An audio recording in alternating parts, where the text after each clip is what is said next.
నా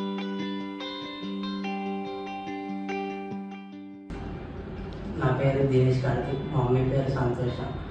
డిసెంబర్ 26కి మా మమ్మీకి బ్రెయిన్ స్ట్రోక్ వచ్చింది. మేము కాంటినెంటల్ హాస్పిటల్ తీసుకెళ్ళాము. అక్కడ ట్రీట్మెంట్ అయిపోయినాక వచ్చి వాళ్ళు రీహాబిలిటేషన్కి రిఫర్ చేశారు. మేము ఇక్కడ 12th జనవరికి అడ్మిట్ అయినాం.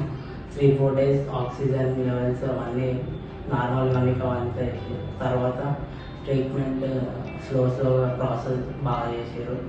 అఖిల్ సార్, ప్రత్యూష మేడం, ఇంకా గాయత్రి మేడం అంతా హెల్ప్ చేసి బాగా కాల్ చేసి ఇప్పుడు షీ యూస్ టు వాక్.